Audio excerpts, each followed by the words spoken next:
Well, Dub Nation, we are finally here. Warriors are in the playoffs, and they're matching up with the Houston Rockets. That guy, Steph Curry, is going to be getting chased around by that guy, Amen Thompson, for what could be a long one. We're going to preview Warriors versus Rockets on today's show. But before we get into everything you need to know about this first-round series, don't jinx it. Send the good vibes over to the Golden State Warriors if you want the Warriors to beat the Rockets and move on to the second round of the 2025 NBA playoffs. Go down below and smash that thumbs up icon. Like the video for me right now.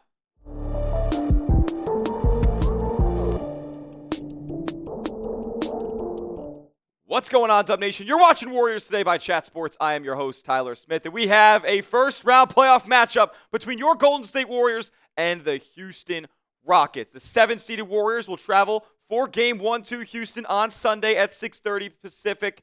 And what's very interesting about the graphic you see on screen here is that for the series, the Golden State Warriors are actually favored as the 7 seed over the 2-seeded Rockets. Minus 190 favorites to win the whole series. Now, this is interesting because, you don't normally see the 7 seed favored over the 2, but here we are with Golden State being the more veteran-led team with more experienced championship-level caliber players on their team that we have seen cut down, have confetti poured on them before. Meanwhile, Houston, they have never even seen a first-round playoff matchup with this young nucleus that they have in town right now. So Golden State naturally is going to be favored in this scenario. Now, if we're looking at total series outcomes per DraftKings, Golden State, the most likely outcome here per the people out west is that Golden State wins this series 4-2, a plus 200 value on that. The next highest outcome, the next most likely outcome per the odds makers is a Golden State win in 5. Absolutely insane. Meanwhile, followed by Houston to win in 7, and then Golden State to win in 7 there. Sweep for Golden State is the next highest. That's actually insane to me that Golden State sweeping the Rockets here is more likely per the Vegas people out there than it is that the Rockets say win this thing in 6. Honestly, it's insane to me that that's the case, but you know what? Who cares? Here we are. I'm glad to be the people that the people believe in out there. As far as what happened in the regular season between these two teams, well, the Warriors took a series 3-2. However, only 2 of these games featured Jimmy Butler as a member of the Golden State Warriors. So you can't throw out these 3 results completely, but they are 2 completely different teams from when these guys matched up. I want to talk about the 2 meetings that Jimmy had with the Rockets since he's been a member of the team. And the first one came on February 13th, where the Warriors did win 105-98. Now, in that matchup, Golden State, they played pretty well, but they didn't shoot the ball all that great. They actually ended up shooting 27% from 3, 11 of 41 from long range. I mean, you know how Houston likes to do it. They like to muck up these ball games. However, Curry did end up having 27 in this one. He was kind of the outlier here, shooting 38% from 3, 5 of 13 for him. Meanwhile, Pods gave you 18, Jimmy Butler gave you 19, and Draymond and Moody did what they had to do, scoring the basketball as well. I mean, listen, I thought Golden State played a good one in this ball game because they were able to limit what the Rockets could do. Now, keep in mind, Fred VanVleet did not play in this ball game, and that's a huge factor. That's one of Houston's best shot creators. But you limited Jalen Green in this game. Yeah, I mean, Aaron Holiday did his thing, but I mean, Golden State they didn't really. If Aaron Holiday is going to beat you, then they're in a good spot. Meanwhile, Amen Thompson couldn't get the thing rolling. Jalen Green obviously was inefficient, and so was Alperen Sengun, who you held to 4 of 10 shooting from the floor. But then you turn the page to April, and the story gets a little bit different here. Now, if everybody remembers what happened on April 6th, because it was only 2 weeks ago at this point, Curry was held in check, and Jimmy didn't shoot a whole heck of a lot of jumpers. And it was a very odd game. I mean, the Warriors kind of just got bullied physically. Meanwhile, this time around, Jalen Green was able to have his way. Amen Thompson had a really, really good game. And you know what? Golden State kind of just got punched in the mouth and got a taste of what the Rockets will be doing here down the stretch. Now, when the Rockets and the Warriors end up matching up here, how about you join us for a couple of live streams, because it's going to be electric here at Warriors Today. So make sure you are subscribed to the channel and make sure you turn notifications on so you never miss a play. I'll bring you guys live, free, play-by-play. Got a scoreboard, got stats, got the whole 9, and we have a great time with over 80,000 Warriors fans here on the channel. So lock us in as your #1 spot for Warriors content on YouTube, and we'll get on with the rest of today's Warriors-Rockets preview, where I'm going to give you my 5 keys to victory. Let's get into it. All right, the first key to victory is going to be to match their athleticism and physicality, because what we know about this Houston Rockets team is they are long, they are athletic, they are young, they have a ton of energy, and they are going to beat you up physically. Now, this is going to be a physical series. Like, no ifs, ands, or buts about it. It's going to be physical. So Golden State is going to have to match that, because Houston has a ton of absolute dogs on the roster at this point, and they're players that make life hell for a guy like Curry. You know, limit him to 1 of 10 shooting from the field. You know, don't allow him to really even get a look for the most part. And, you know, Houston has dogs in their area. They have Dylan Brooks. They have Amen Thompson, who really has had Curry in jail for the times that he's been matched up on him. And they also have a guy like Tari Eason, who plays a ton of minutes for these Rockets. And it's one of those situations where Golden State's going to have to be able to match these 3 guys. They're going to have to get some dogs of their own. Now, who would they call upon to get that done? Well, there's a couple of guys, and one in particular who really hasn't seen much action for Golden State. But let's start with Moses Moody, because he is the player that is going to be assigned, you know, the lead guard opposition defensively. The lead guard defensive assignment will be going to Moses Moody. Now, he has not been knocking him down as of late. He's been going through a real struggle offensively, especially considering a lot of his shots and his looks that he gets are wide open attempts. You know, he's been making his presence felt on the defensive end, though. He's been giving good ball pressure to opposing teams' guard. He's also been turning defense into offense. So I love what I've seen from Moses Moody lately on that end, but he also has to come down and hit some shots, because if he's not, then the leash will be short, and Steve Kerr will not hesitate to yank him out of off the floor. But this guy might have no choice for Steve Kerr but to play Jonathan Kuminga, one of the real true athletes on Golden State's roster, and somebody who has fared very, very well against the Houston Rockets in his Warriors tenure so far, especially what he's done this season. And like with him getting multiple DMPs in the Clipper game and in the Memphis game, you know, maybe those weren't great matchups for Jonathan Kuminga, and Steve Kerr recognized that. But Draymond Green believes that Kuminga is going to play in this series. And based on what we've seen from him performance-wise against the Rockets this season, yeah, he should probably see the floor. I mean, look what he did on December 5th, where he poured in 33. In the absence of Steph, by the way, crashed the glass a bunch, made 3 of 6 from deep, and then he coupled that with, you know, sandwich performances on November 2nd, where he puts in 23 and crashes the boards a little bit as well. 7 rebounds again on December 11th, where the Warriors play the Rockets twice in a week. He had 20 in that ball game where Golden State ends up losing in the in-season tournament. And then when his role decreases, you move all the way to February 6th, way after Jonathan Kuminga comes back from injury. And I say April 6th.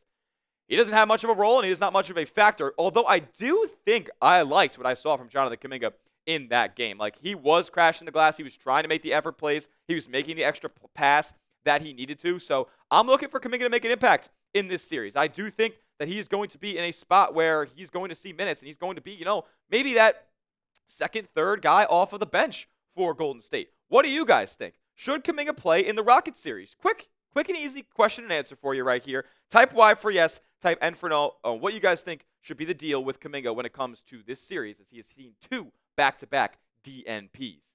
All right, next, we got to find a way to get Steph open. And this is, you know, kind of a 2-for-1 here, matching their athleticism and physicality. How about we punch them in the mouth and get them off of Steph? Get them stop harassing Steph Curry, because, man, he has struggled against Houston so far this season. Man, when he was last time out, like the game we just talked about, where he goes 1 of 10 from the field, where he can't get anything going at all because he literally just can't get a look, whether they send a double off of the ball or on the ball, or they're holding him while he's trying to run around the perimeter and get a good look, you know, and find an opening and a little bit of a patch of space in the defense to be able to catch, turn, and shoot. It has not been there for Steph this season against Houston. And it's not only just that game, and albeit with the numbers that I'm about to show you guys, yes, this game right here, it skews it a ton.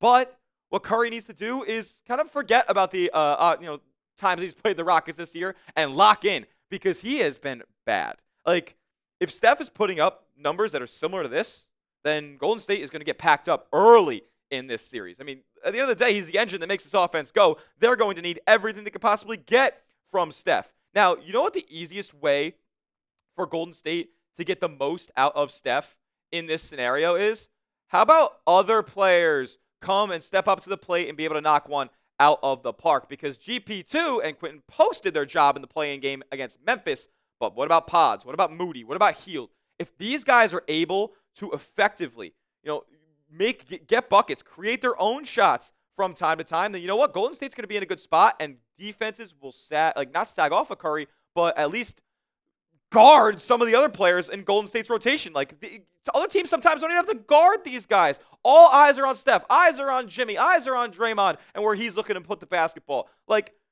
you need to be able to be feared a little bit. And the way to open up Steph and his ability to get shots and open looks in this offense is these guys need to be able to produce on a game-by-game basis. And that wasn't really happening necessarily on April 6th. So, Steph, I hope you forget about the performances you've had about the Rockets this season, and you come back with a fresh mind, and Steve Kerr comes with a fresh game plan to get him some more open looks. Now, coming up in just a moment, we have three more keys to victory for the Warriors against the Rockets. We'll talk about those in just a moment. But first, I got to give a huge shout out to our sponsor, and that's Game Time. If you're looking for last-minute tickets, especially last-minute tickets to the Warriors playoff series, then get hooked up with Game Time, the best place to get tickets because they make last-minute tickets the lowest price guaranteed. Prices actually drop as the events get closer when you use Game Time. And oh yeah, that lowest price guaranteed. They offer so many awesome features as well. Like you can see your seat view inside the app. You can access your tickets from your phone. It's easy to resell your tickets if you're no longer able to go to the event.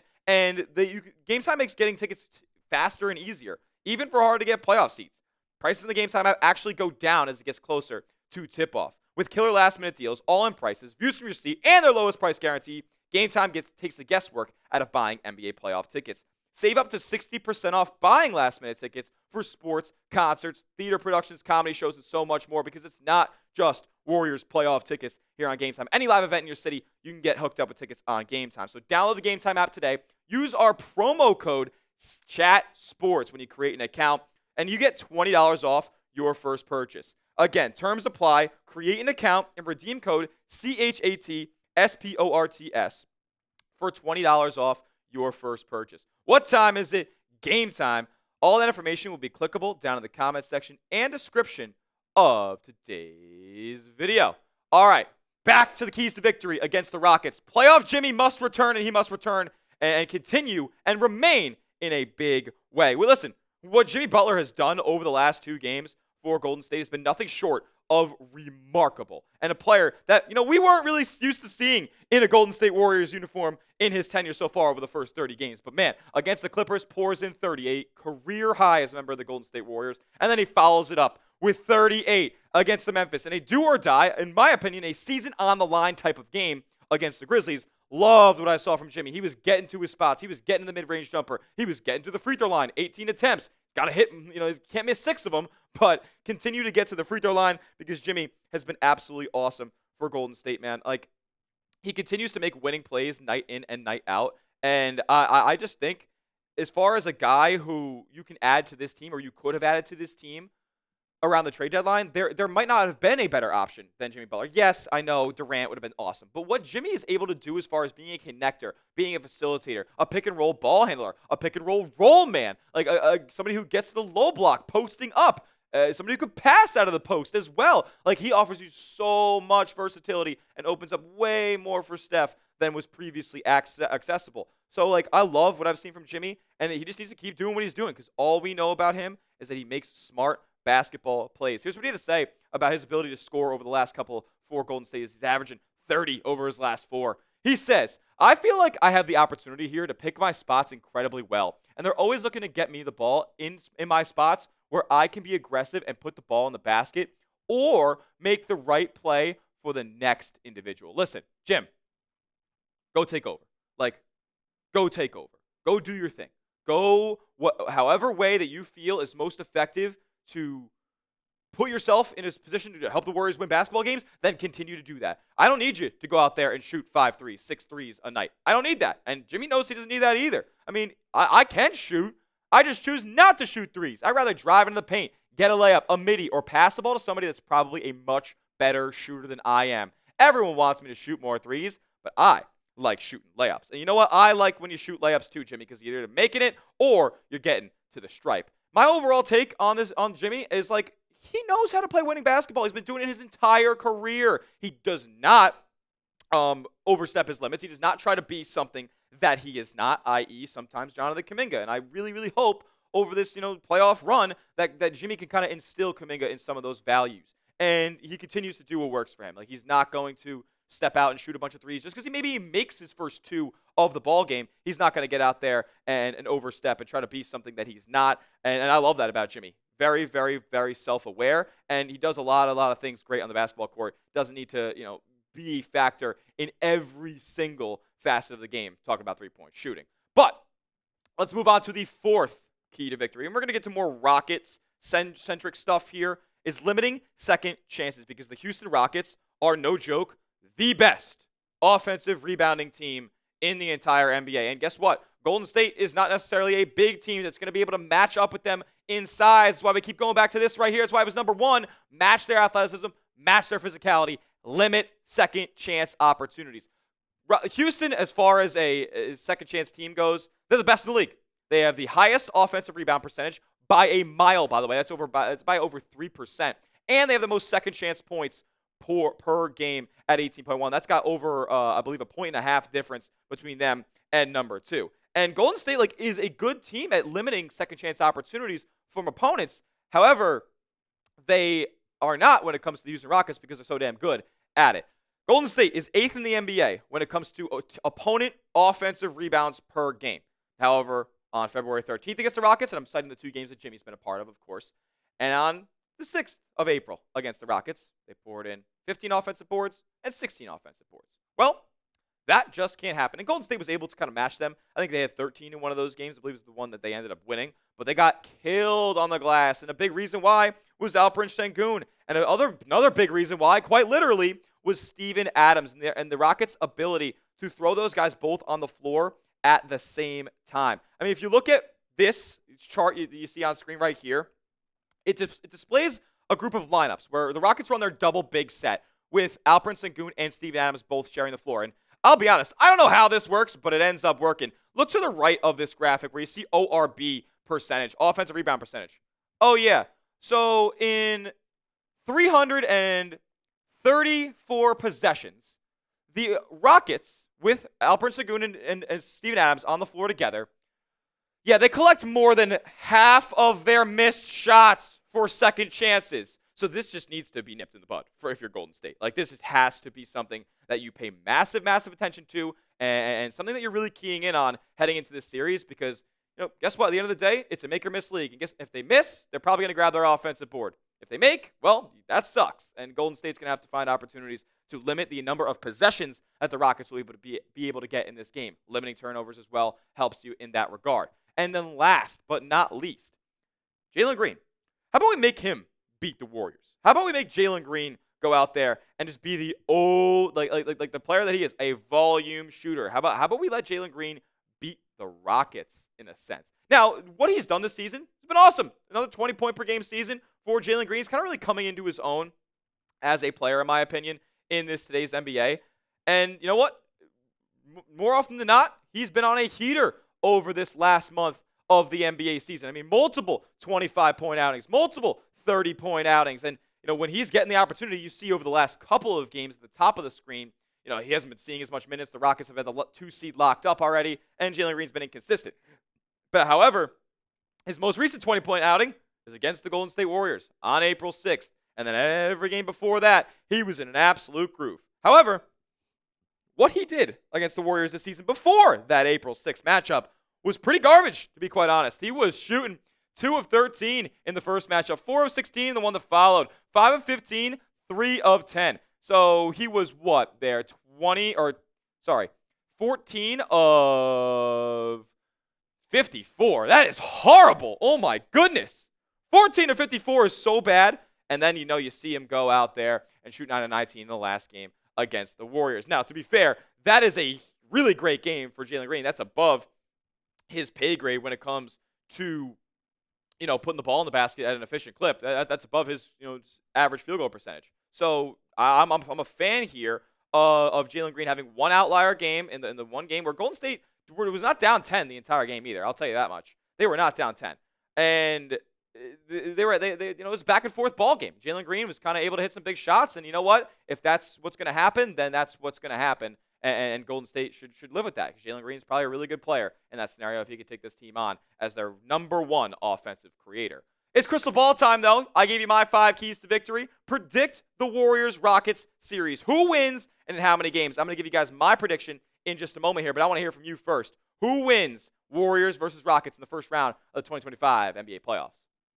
I'm going to go with Warriors in 7. I know, it's crazy. But to be fair, if you're thinking about it, Game 7 with Jimmy Butler, Draymond Green, Steph Curry versus a team that's never won a playoff series before, I'm going to take the Warriors. And I don't think it's going to be Warriors in 6 like everybody thinks. I think Houston's going to end up winning that game in Golden State in the 6th matchup. So it's going to come down to an end-all, be-all, Game 7 for the Warriors and Rockets. And I think Golden State's going to end up coming out on top of this one. So let me know what you guys think down in the comments, and make sure you are subscribed to the channel, because we upload daily Golden State Warriors content here on YouTube, the biggest Warriors community on the platform. And we'll be live for every single game of Warriors and Rockets right here on the channel. So turn your notifications on as well so you know exactly when we go live on the channel. We'll see you guys all in the next one. And as always, let's go Dubs.